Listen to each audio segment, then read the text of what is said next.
तो अब loud speaker वाला विवाद, अजान वाला विवाद भी सामने आ गया है और इसकी शुरुआत कर्नाटक से ही हुई है। दरअसल कर्नाटक में सरकार और डीजीपी की तरफ से कोशिश की जा रही है। डीजीपी को दरअसल आदेश दिया गया है, वो सुनिश्चित करवा रहे हैं कि जो आदेश है कोर्ट का, जो गाइडलाइन है उसके हिसाब से ही लाउड स्पीकर का इस्तेमाल उसी आवाज में, उतनी आवाज में होना चाहिए। इस पर बातचीत करने के लिए स्वामी चक्रपाणी महाराज, राष्ट्रीय अध्यक्ष हिंदू महासभा के हमारे साथ जुड़ रहे हैं।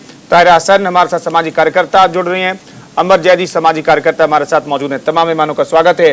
स्वामी चक्रपाणी, पहला सवाल मैं आपसे लेना चाहता हूं, आखिर ये विवाद क्यों?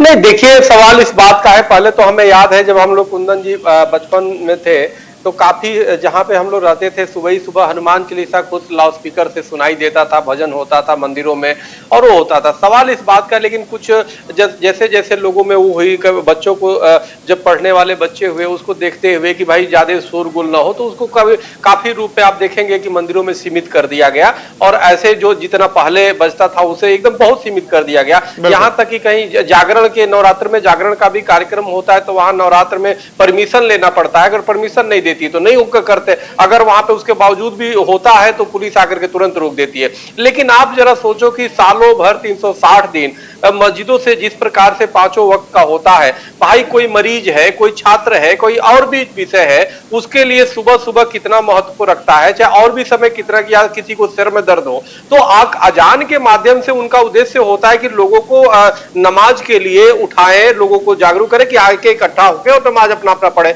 अब तो अनेक प्रकार की व्यवस्थाएं आ गई, अब तो अलार्म लगा दो अपने मोबाइल में या और भी कई व्यवस्था, एक एक जाकर के संपर्क कर लो, तो सबको व्यवस्था हो, सब जागरूक हो चुका है। पहले दूर दूर तक घरे होती थी, नई व्यवस्था था तो लाउड स्पीकर से सुना दिया जाता था। अब तो इसकी आवश्यकता नहीं, अब एक समय निश्चित है, उस पर आप अपने घर पे या मस्जिद में आके नमाज पढ़ लो, उसके लिए चिल्लाने की इतनी क्या आवश्यकता, रोज पांचों वक्त, तो स्वाभाविक रूप से उसकी प्रतिक्रिया होती है। तो जो लोग व्यक्ति नहीं जानते, जो व्यक्ति नहीं चाहता है कि हमें आवाज इस तरह की सुनाई दे, तो स्वाभाविक है कोई किसी पे प्रतिक्रिया कर सकता है। अगर मंदिर से ऊंची आवाज आते तो हिंदू ही उसका विरोध करते, भाई इतनी तेज आवाज मत बजाओ, एक सीमा में वो करो। तो ये जरूरी है कि उनको सीमित लिमिट करने चाहिए, उनको इस तरह की आवाज जो लाउड स्पीकर बज रहे उसको प्रतिबंध करने चाहिए, ये बहुत जरूरी है। और जब बजाना हो तो परमिशन लेकर के शासन प्रशासन से फिर बजाओ। ठीक है अमर जैदी, बदलते वक्त के साथ हमें बदलना चाहिए और बदलते वक्त के साथ लाउड स्पीकर की जरूरत को भी खत्म कर देना चाहिए, ये एक तरीके से डिमांड उठ रही है। देखिए, अगर हम लाउड स्पीकर की या नॉइज पोल्यूशन के पर्सपेक्टिव में बात करें तो हमारे देश में पहले ही नॉइज पोल्यूशन को लेकर गाइडलाइंस है और कितने डेसिबल कौन से एरिया में, industrial area, commercial area, residential area, और दिन में रात में कितना किस डेसिबल पे बजेगा, उसको लेकर सारी गाइडलाइंस है। लेकिन बावजूद उसके हमारे देश में सारी चीजें होती हैं, अजान लाउड स्पीकर पे होती है और जो गाइडलाइंस हैं उससे ऊपर होती है। और सबसे पहले ये बात ये है कि अगर हम कितनी भी अरेबियन कंट्रीज में आप चले जाएं, वहां पर कहीं पे भी लाउड स्पीकर का इस्तेमाल नहीं होता। सिर्फ और सिर्फ ये जो हम हिंदुस्तान, पाकिस्तान या फिर बांग्लादेश या इन सारी कंट्रीज में जाते हैं, यहीं पे आपको लाउड स्पीकर मिलेगा जिस पर अजान होती है। महत्व रखता है कि अजान पर बैन नहीं हो रहा है, सिर्फ और सिर्फ लाउड स्पीकर पे बैन होता है, या फिर जो गाइडलाइंस हैं, जो डेसिबल्स आपको जितने बताए गए हैं, रेजिडेंशियल एरिया में 55 to 45 decibels during the day है, आप 45 और रात में 55 इतना तक कर सकते हैं। तो वो सारी चीजें फॉलो करना बहुत जरूरी है और गाइडलाइंस सबके लिए लागू होती है। आप सिर्फ धार्मिक कार्ड खेलकर आप बच नहीं सकते हैं। तो आप ये कहें कि ये कोई कम्युनल मुद्दा है, कम्युनल बिल्कुल नहीं है, क्योंकि अजान बैन नहीं हो रही है। जैसे कि हिजाब विवाद में हम बात कर रहे थे, सिर्फ सेक्युलर इंस्टीट्यूशन में जहां पर यूनिफॉर्मिटी मेंटेन करनी, वहां पर आप हिजाब लेकर जाते हैं, जो कि गलत हो जाता है। और आप एक प्रोपेगेंडा ये करते हैं कि एक ब्लैंकेट बैन हो रहा है, दूसरे तरीके से प्रेजेंट किया गया।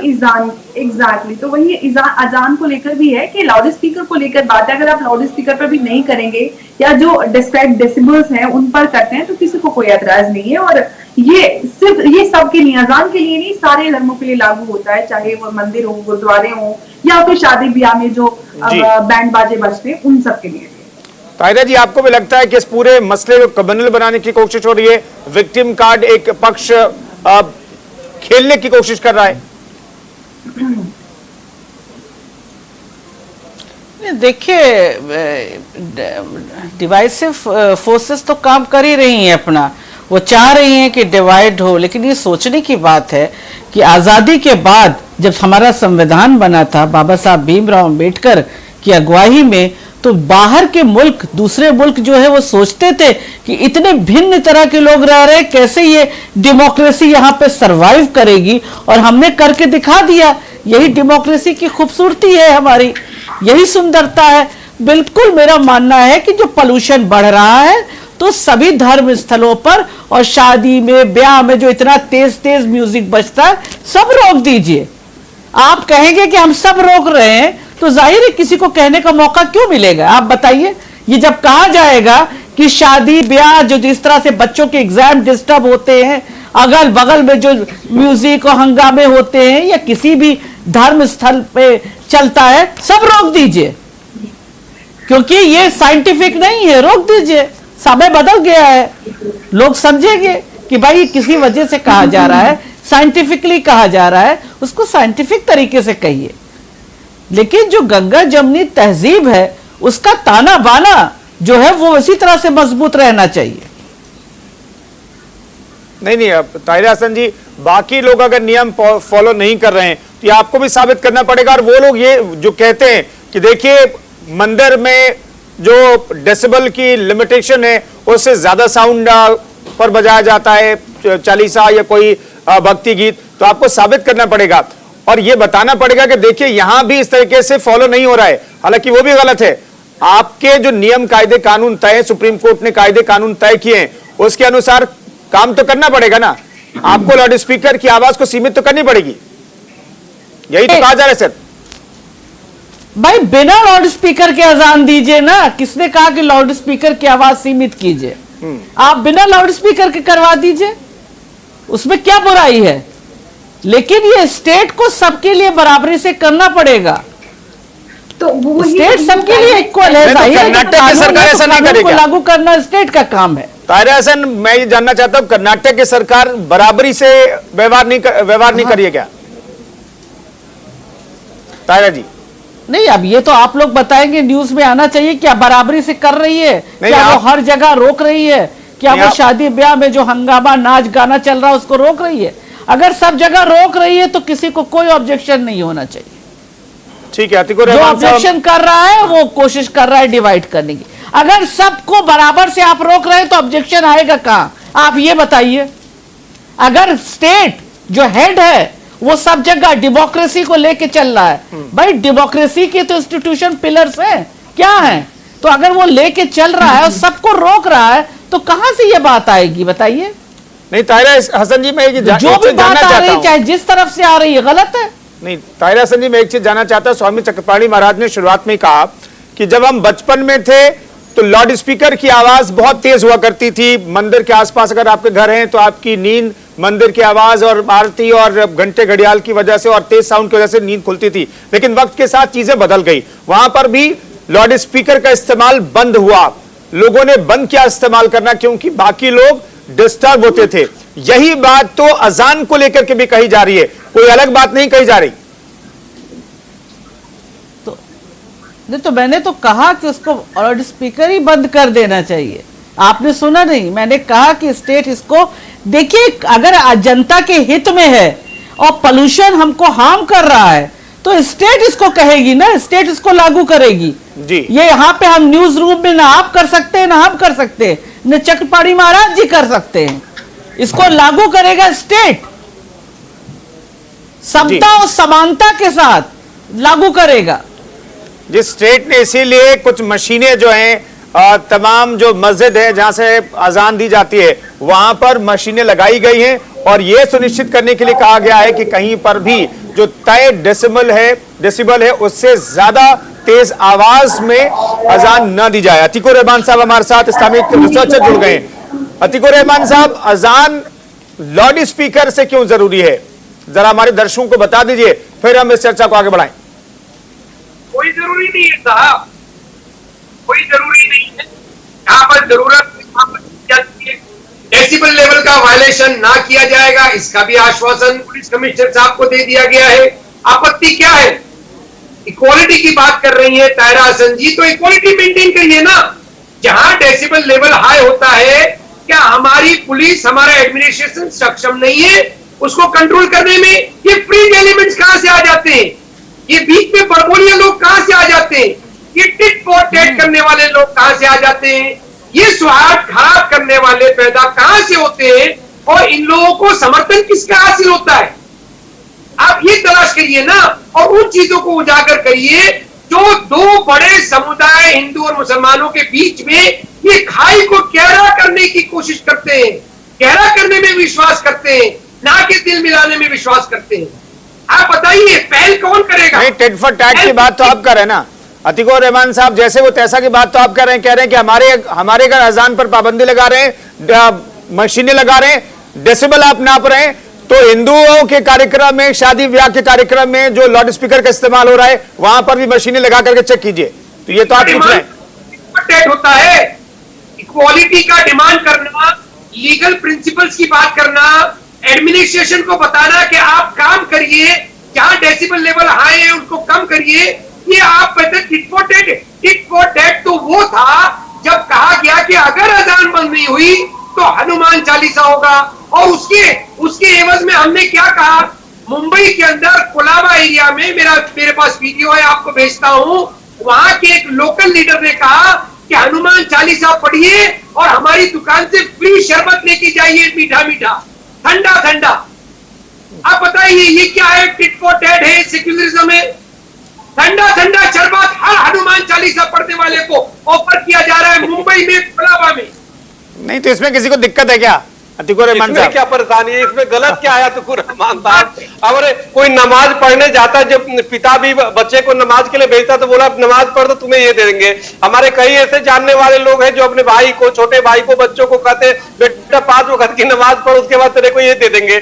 ये कौन सी बड़ी बात है? तो होता ही है, क्या करना चाहिए। हाँ। देखो सबसे बड़ी बात, इस बात को समझना होगा कुंदन जी, जो अंबर जैदी जी ने भी कहा इस बात को। देखो अजान को किसी को आपत्ति नहीं है, बिल्कुल नहीं आपत्ति। सवाल इस बात का कि जो आए दिन जो शोरगुल होता है, और हमारी बहन जो बैठी है ताहिरा हसन जी ने बिल्कुल ठीक कहा, हर जो भी ध्वनि प्रदूषण जहां से भी हो रहा है सब पे बिल्कुल प्रतिबंध लगना चाहिए। सरकार पूरी तरह एक रेखांकित कर दे, चाहे वो कहीं से डीजे बज रहा है या लाउडस्पीकर धर्म के नाम पे बज रहा है या शादी ब्याह के नाम पे बजाए जा रहे जो ध्वनि प्रदूषण हो रहा है, सबको बिल्कुल तरीके से प्रतिबंधित कर देना चाहिए। लेकिन अभी जो रहमान साहब बोल रहे हैं, आप देखिए इनके थोड़ा मन में कहीं ना कहीं कटता है। हिंदुओं में ये एक चीजें हैं, एक खासियत ही कर लीजिए कि वहां अगर ध्वनि प्रदूषण या कोई अनियंत्रित चीज होता है, जैसे हमने मंदिरों का उदाहरण दिया, उस पे तुरंत हिंदू ही शिकायत करके उसको रुकवा देता है। लेकिन यहाँ पे कहीं ना कहीं रहमान साहब जैसे लोग कट्टरपंथी जब है तो उसको रुकवाते नहीं है,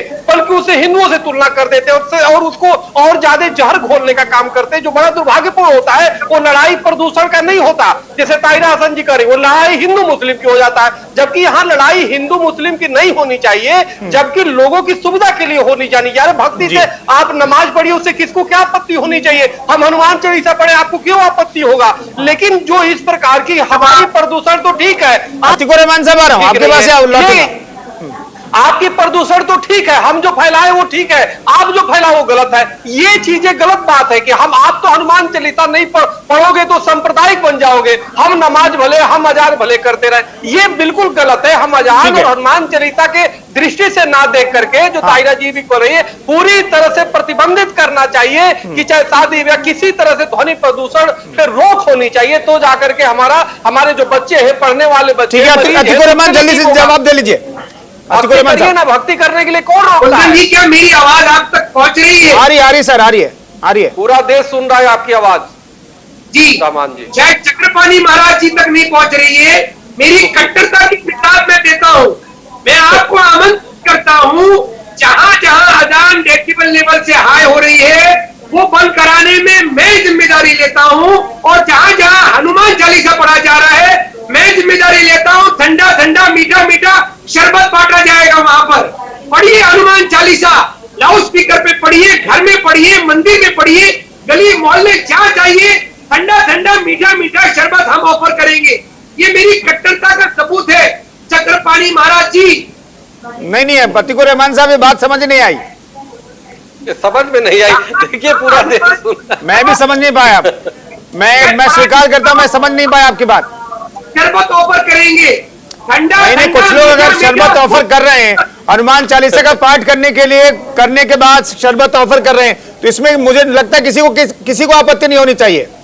शरबत पे आपत्ति नहीं होनी चाहिए रहमान साहब, आप तो समझदार हैं। अमर जी, यदि आपको कुछ समझ में आया तिको रहमान साहब की बात, जल्दी से बता दीजिए, मुझे ब्रेक लेने के लिए कहा जा रहा है। मुझे तो समझ में नहीं आया। हाँ, मुझे लगता है कि वो ये कहना चाह रहे हैं कि वो ये रेडिकलाइजेशन किया जा रहा है या इस चीज को एक कम्युनलाइज करने की कोशिश की जा रही है कि आप सब इसके जवाब में, अजान के जवाब में उनका शायद वो जो कहना चाह रहे हैं वो ये मैं समझ पाई हूँ कि वो कहना चाह रहे हैं कि इस तरह से कम्युनलाइज करने की कोशिश की जा रही है कि आप सब जहां जहां जाएं और हनुमान चालीसा पढ़ें, आपको शरबत मिलेगा, ये शायद वो कहना चाह रहे हैं। लेकिन मैं ये कहना चाहती हूँ कि देखिए, हम सबको संवैधानिक अधिकार है कि हम अपना धर्म फॉलो कर सकते हैं और उसको जहां पे भी जाए उसको प्रैक्टिस प्रीच कर सकते हैं। तो जब हमें 5 बार दिन में अजान लाउड स्पीकर पे की इजाजत है, तो वो लोग आप भी अपना हनुमान चालीसा या गायत्री मंत्र जो पढ़ना चाहते हैं वो पढ़ते हैं, तो इसमें बुरा लगने वाली क्या बात है। और हमारे यहाँ भी कुरान खानी इस तरह की चीजें